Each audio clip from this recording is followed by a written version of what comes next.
Hello friends, welcome to Rice IAS YouTube channel. My name is Tanmay. আজকের prelims bite সেশনে আমরা পড়বো citizenship in India, এই particular টপিকটার উপর। ঠিক আছে, দেখো, আজকে সকালের ওয়ার্ড টু রিড সেশনে তোমাদের বলা হয়েছিল এই আর্টিকেলটা ভালোভাবে পড়ার জন্য।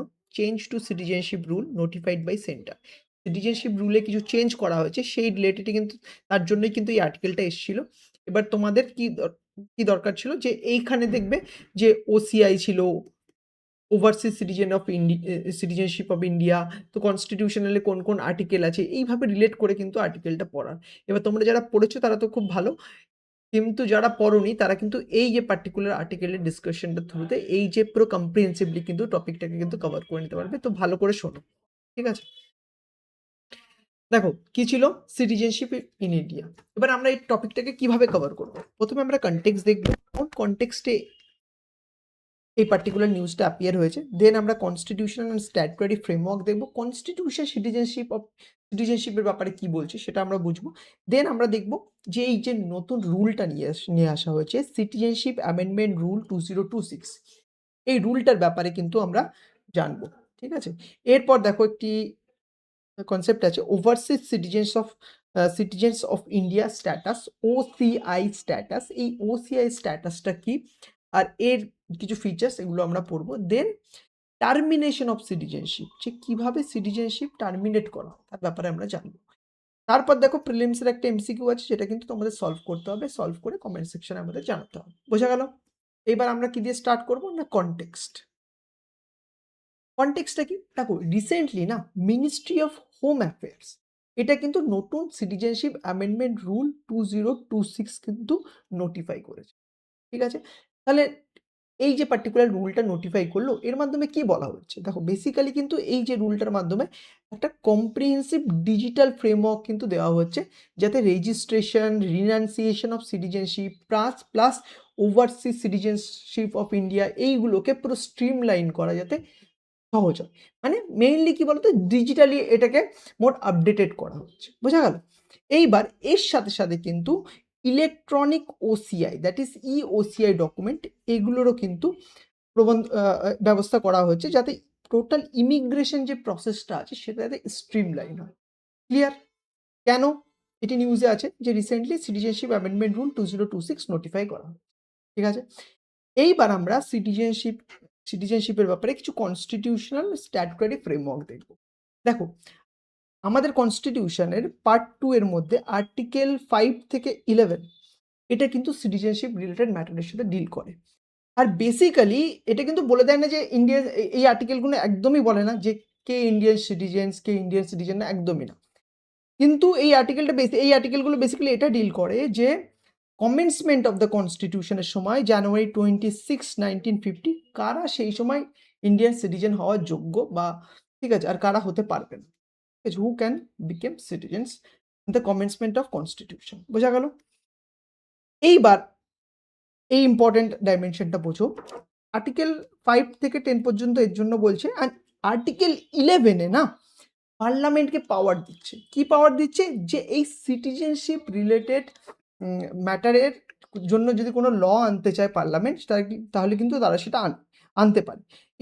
This article empower parliament to make any provision with respect to acquisition and termination of citizenship. ঠিক আছে, তো সিটিজেনশিপ রিলেটেড ল আনার যে সোল অথরিটি কার কাছে আছে? এটা পার্লামেন্টের কাছে। স্টেট লেজিসলেটিভ অ্যাসেম্বলির কাছে কিন্তু এর পাওয়ার কিন্তু নেই। বোঝা গেল?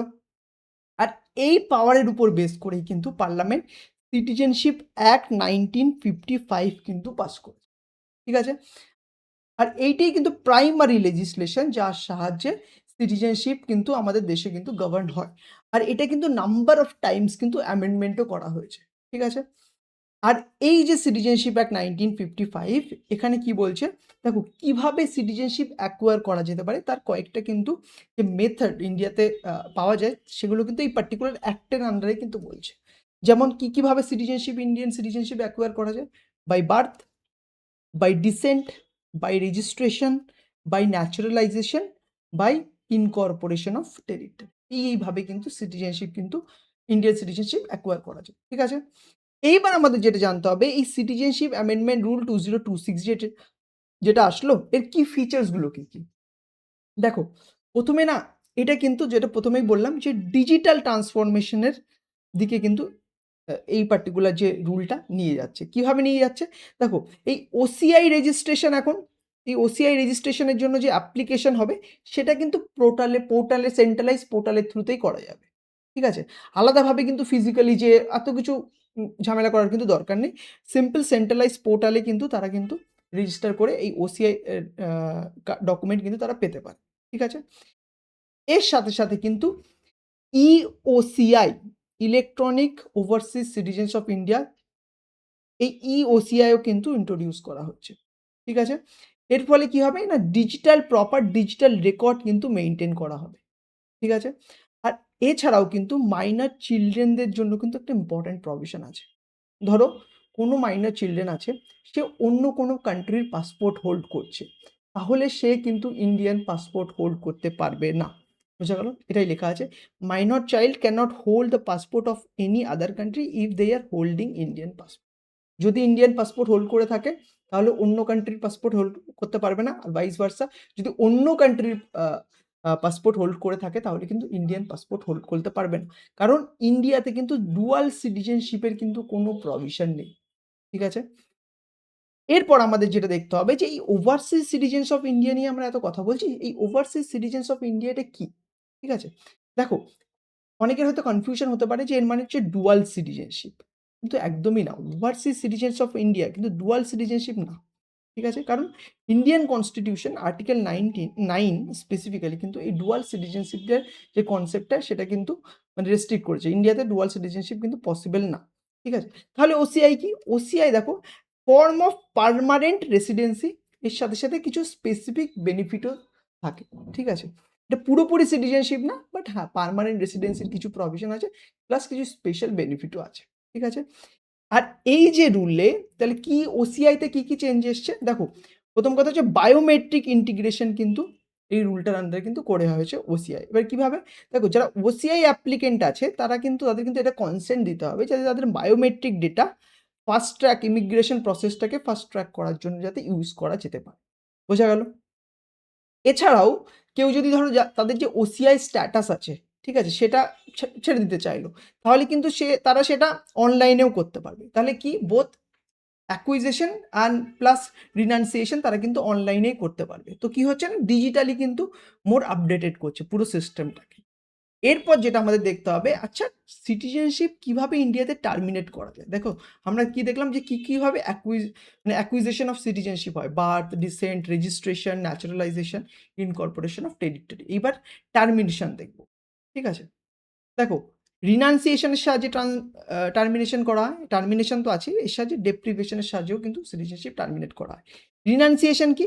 ধরো কেউ নিজেই ইন্ডিয়ান সিটিজেনশিপ বললো, আমি আর ইন্ডিয়ান সিটিজেনশিপ নেবো না, আমি এখন অন্য কান্ট্রির সিটিজেনশিপ নিতে পারি। তো voluntary terminate, it's a voluntary act where person give up Indian citizenship. ঠিক আছে? এটা হলো রিনাউন্সিয়েশন। এরপরে হচ্ছে টার্মিনেশন। দেখো কি হচ্ছে, if an Indian citizen voluntary acquire citizenship of another country, যদি অন্য কোনো কান্ট্রির সিটিজেনশিপ যদি অ্যাকোয়ার করে নেয়, ঠিক আছে, তাহলে কিন্তু ইন্ডিয়ান সিটিজেনশিপ অটোমেটিক্যালি কিন্তু টার্মিনেট হয়ে যাবে। ঠিক আছে?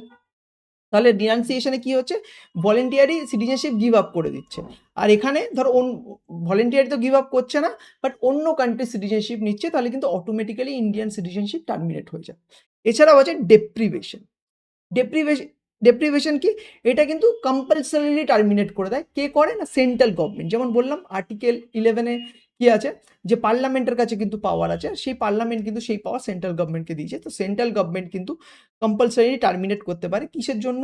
দেখো, based on the ground fraud, disloyalty to constitution. ঠিক আছে? আর 7 বছর যদি কন্টিনিউয়াসলি দেশের বাইরে যদি থাকে, ইন্ডিয়ার বাইরে যদি থাকে কন্টিনিউয়াসলি, তাহলেও কিন্তু সেন্ট্রাল গভর্নমেন্টের কাছে কিন্তু পাওয়ার থাকে কম্পালসারি টার্মিনেশনের দিকে যাওয়া। ঠিক আছে? তো এইভাবে কিন্তু সিটিজেনশিপ কিন্তু টার্মিনেট করা যায় ইন্ডিয়াতে। ঠিক আছে? তাহলে আমরা কি দেখলাম? আমরা প্রথমে দেখলাম কনস্টিটিউশনাল স্ট্যাটুটরি ফ্রেমওয়ার্ক, তারপরে আমরা এই যে নতুন সিটিজেনশিপ অ্যামেন্ডমেন্ট রুল এসছে তার ব্যাপারে কি ফিচার্স জানলাম।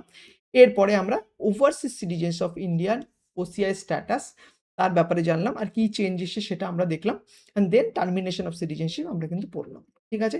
এইবার এই প্রিলিমস এর যে এমসিকিউটা আছে সেটা তোমাদের সলভ করতে হবে। With reference to citizenship amendment rule 2026 consider following statement. ঠিক আছে? ৩ টে স্টেটমেন্ট আছে। বলো কোনটা কারেক্ট হবে।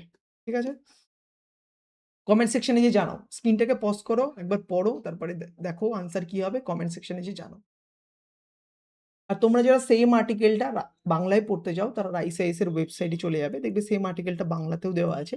তো তোমরা যে মিডিয়ামে কমফোর্টেবল সেই মিডিয়ামে পড়ো। পড়ে একটা ওভারঅল ক্লারিটি আর্টিকেলটা সম্পর্কে ডেভেলপ করো। ঠিক আছে? Thank you so much student for attending this particular discussion and all the very best for your upcoming prelims exam. Thank you.